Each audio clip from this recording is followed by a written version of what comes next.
my whole issue is timing. About the logical games, like there is not one logic game that I cannot solve it, but no matter how much I try, I even try to I watch your mastermind videos and everything. It helped me a lot to just solve it better. But I feel like all those tricks kind of mess up with my thinking process. And at the end of the day, um, I'm still having problem with timing to like complete all four set of games. I still like can complete three of them, and in middle of this last one, I would run out of time. I understand. Yeah. I mean, I'm not going to Yeah. say that you should radically change your approach to one that doesn't work for you, but there can also be a period of adjustment where it could be harder to do it a different way at first. But once you practice it that new way enough times, it actually ends up being faster for you. So Yeah. you might want to give it some more time to see if it starts to click and starts to feel more natural for you. But regardless, if you're running out of time on that fourth game, you want to pick up some points somewhere. You want to pick up some time somewhere earlier in this section. So you want to see how could you have approached any of those first three games a little bit more efficiently, maybe making another inference, maybe reusing previous work more. But those are the biggest things you can do to speed up. So when I look at the workshops, what they usually like how they approach it is that when they have all the conditions like written on the paper, so what they're gonna do is that they like basically write up all the scenarios that the game can go through. So when they get to the question, it's just that they look at the scenarios and they can just answer the question in like 2 or 5 seconds. I understand that. But at the same time, it takes so much of your time to come up with all the scenarios. So when you get to the questions, you don't actually have to write down everything. Yeah, I know what you mean. Yeah. It's amazing when it works that well to do those setups up front. Of course, Yeah. not every game lends itself to that kind of approach, and you may not be able to do it as quickly or as thoroughly as the people teaching the class. But the idea Yeah. is that you don't need to do that for every single game where it applies. If you just keep it as one tool in your toolbox and pull it out sometimes, it can help you out. So don't feel like you have to solve it perfectly all the time or that you have to do something as in depth as what you see in the videos or the classes. But it is an approach that can work. So I'd recommend at least considering it sometimes. The key is that you draw out those scenarios methodically, where it's not like you're making a random diagram, but that you see this game can go one of two major ways. So you draw out those two different options and then make them more detailed with time. Yeah. So one thing that I've tried, like, the questions that are must be true or must be false, I've tried to get through if questions first, so I have more scenarios. And then when I get to must true or must be false, I can get rid of some answer choices. But the questions are designed so smart that like the maximum number of answer choices I can get rid of is like 1 or 2. Like even if I solve those if questions first. But I guess that's how it is. That's how it is. I mean, at least you knock out 1 or 2, so you've narrowed it down a bit. Yeah. And then from there, out of the remaining choices, you might need to draw out all 3, or maybe one of those choices seems more likely, so you start with that one, just based on how that variable relates to some of the rules, for example. So you can approach them somewhat deliberately, not just going 1, 2, 3. Oh, yes, that makes very sense. Thank you so much. Sure. Also, so about the logical reasoning, what I figured out what I was lacking for November LSAT, that I missed like reviewing. And since I like got introduced to your course, reviewing is part of my study schedule. And with the logical reasoning reviewing, the issue that I have is that I cannot seem to like understand what I'm doing wrong about that type of a question. Like if it's like an assumption question, or if it's like, different type of logical reasoning questions. When I review, I can only understand what I did wrong only for that question, not for that type of question. So I don't really know how to come up with that. I understand. Yeah. I mean, so the key is that after you've reviewed a particular question, you want to extract a key insight from having reviewed that problem that can then apply to other problems of that type. So part of noticing the tricks and traps you're uniquely prone to falling for is, okay, well, if it was a degree of certainty issue or the category of things they were discussing, some kind of mismatch in those terms, or if there was a particularly difficult method of reasoning in the stimulus, that method of reasoning may show up in other question types. And so if you can get clear on what exactly the mistake was, it can be generalized because the LSAT, of course, as you know, keeps repeating itself with different disguises. So it can apply to other questions. You just need to take that moment to pause and zoom out, big picture, what is the key insight that can then relate to others. Yeah. So do you have any suggestion how I can figure that out? Because that's what I've been struggling with. Yeah, I'll send you a couple of links to some workshops on logical reasoning, because in those classes, I would always take some time to pause and say, how does this relate to other problems like this one? And that's the kind of process you want to use as well. Because it's not just about the problem that you got wrong before, it's about the future ones you're going to encounter. So I'll send you some links. Sure, that would be great.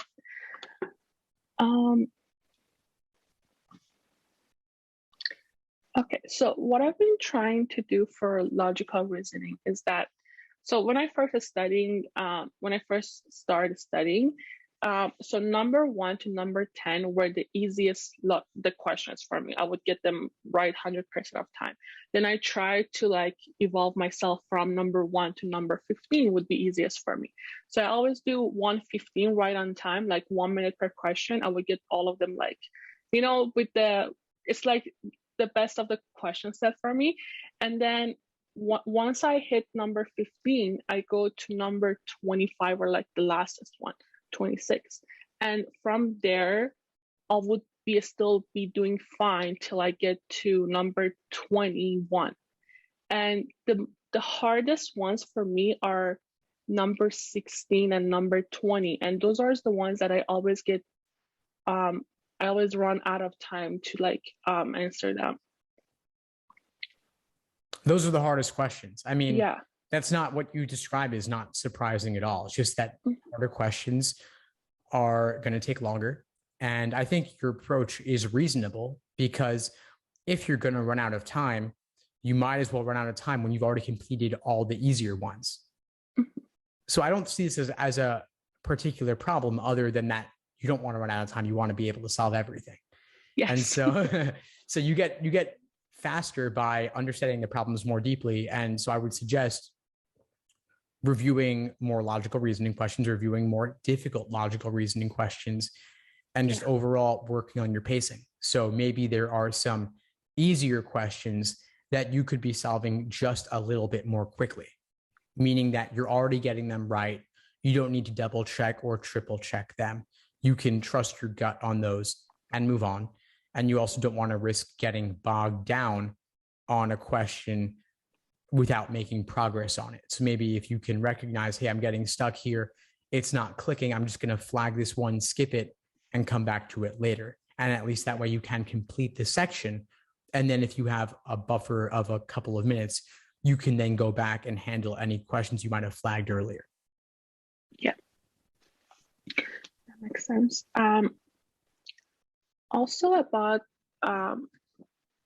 reading comprehension. So what I try to do, I try to, like, every paragraph that I read, I try to have like a summary on my mind and kind of find the relevance to other type of paragraph. Like I keep asking myself why the author is telling me about this. And I try to like find the function of the paragraph between the whole text. But again, every time I run out of time. So what I've been trying to do, I do the first reading comprehension text, and then I'll do the last one. And then I come back to the second and third, because I felt like that second and the third are the ones that take most of my time. And I always run out of time for the fourth one, which fourth one is like, seems to be easier than the second and third. So I do first, fourth, and then come back to second and third. I I'm really like trying to um, find out like ways that I would like summarize it and just like answer questions with more confidence, but it's not working yet. I hear you. Yeah. What's your note taking strategy like, if any? I don't really write down anything, I just keep it on my mind. Okay. No, I think that's Yeah. fine. How Yeah. long does it take you to read through the passage initially? Maybe so first and the fourth one takes like 5 minutes. 5 minutes for the text would be fine, and then like maybe 30 seconds to get through the question. But second or third one, for sure, more than 5 minutes, like 7 minutes, I just need to understand the text. Okay. Yeah. Yeah, I think that that could be part of the issue is that you're taking so much time on the passage that you may not have enough time to really look at the questions closely. Yeah. I actually recommend closer to 3 minutes on the initial read. And then those extra 2 minutes that you're spending, you could then apply to the questions. So that's my biggest recommendation for you based on what you've shared is I would adjust the ratios a little bit, spend more time looking at the Yeah. questions because the questions are really, really tricky. Yes, yes. Because like sometimes you try to get through the passage and you're like, oh, I understand this passage. And then you go to questions. I'm like, oh, I even like missed this part. Like I had no idea this was Mm-hmm. part of the passage. Yeah, that's totally right. Yeah, I would say when you read the passage, just look to get the main idea. Focus on the Yeah, extracting the main idea, the author's opinion, noting where the details are, but not necessarily trying to digest all of the details on that initial read. Just notice where they are, and you can go back to them when you need them to solve the questions. Um, also, as holiday season is approaching, I'm going on a trip tomorrow, but I really don't want to like the whole trip. I don't want to like set my books aside because I feel like all the work that I've been putting through, and if I don't like do any questions or look at my notes, like they're all gonna, run away from my mind. So, what kind of like suggestions do you have that I still like what type of like a study schedule do you think I should approach that during my trip I would still have time to study? Well, travel is difficult, and I don't know all the Yeah. details of your trip, but Yeah. are you going to be out and about all day and only in like the place that you're sleeping? Are you only there morning and night, or what's your itinerary like? So it's I'll be home in like in the morning time, and then we're trying to like have fun like after afternoon and night. So I was thinking in the morning time I would just like do one sections, like do like one practice test during the morning time and then go out.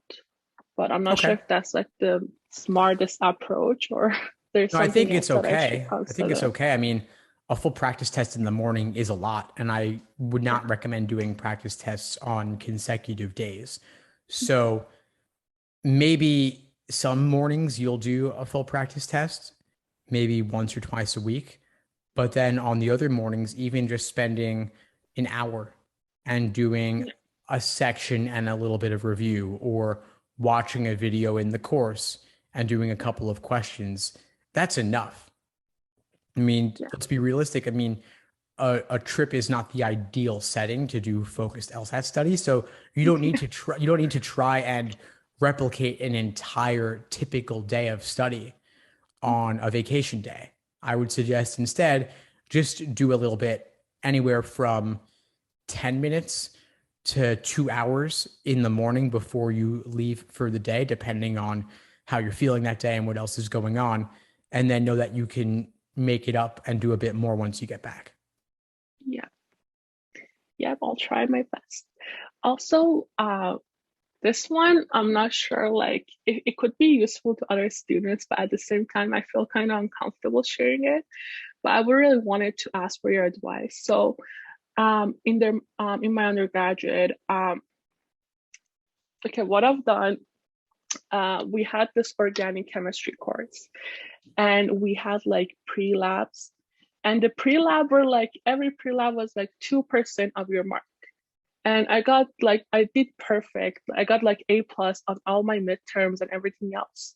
So for one pre-lab, I posted one of the pre-lab questions online just to ask for help.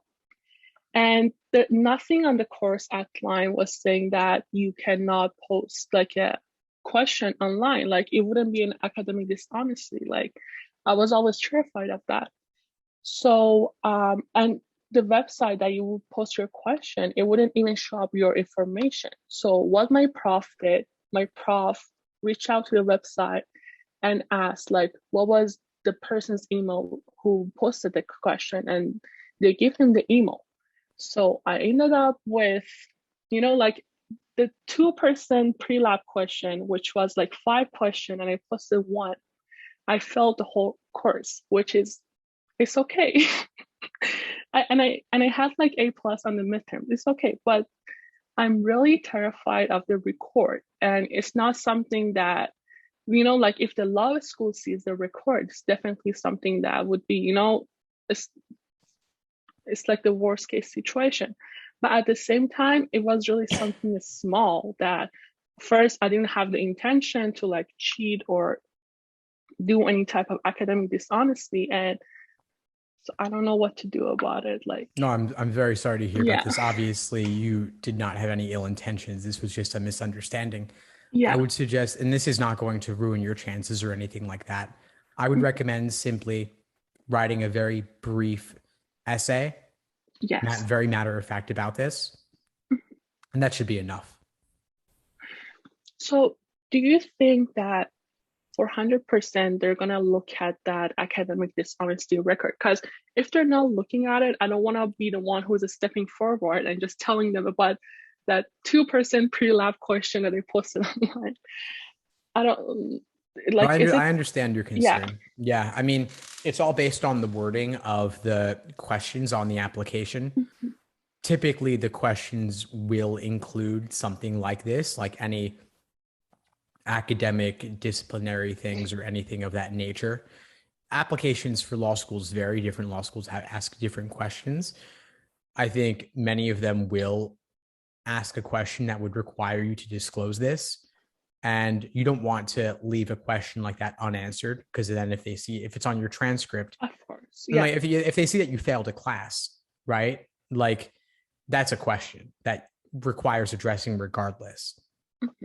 So I would simply share with them what you shared with me, not looking to make excuses, but just explain the situation and say how what you did was not intending to violate any rules, that it did not violate any rules that were posted anywhere, but this was a misunderstanding between you and the professor, and it was not with the intention to cheat or anything like that. Yeah. So if it's already part of the application, I would for sure answer them and explain the situation. But if there is no way on the application that they have this part regarding to academic dishonesty, what should I do? Should I still like attach something or? Well, you always can include some kind of optional essay about it. That's easy to do on any application. But because the professor failed you for this reason, the F is going to be on your record anyway. Yeah. And it's a shame because you did so well in the class, 2% lab question, and it was 5 questions, and I posted 1 of them online. No, I mean, I don't think I could get an A+ in organic chemistry. That was not my thing for sure.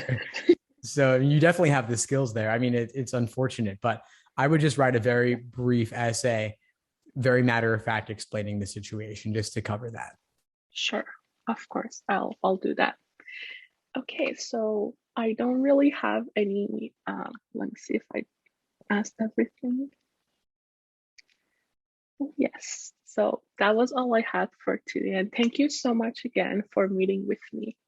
Of course, Shereen, I really appreciate it. Yes. Of course, no, it was great to meet you. Keep in touch and let me know if you need anything at all moving forward. Thanks for tuning into the show. Please subscribe if you haven't done so already to be notified of new episodes as I release them. And feel free to reach out if you need anything at all as you move forward with your prep. I'm happy to help however I can. In the meantime, I'll wish you all the best and take care.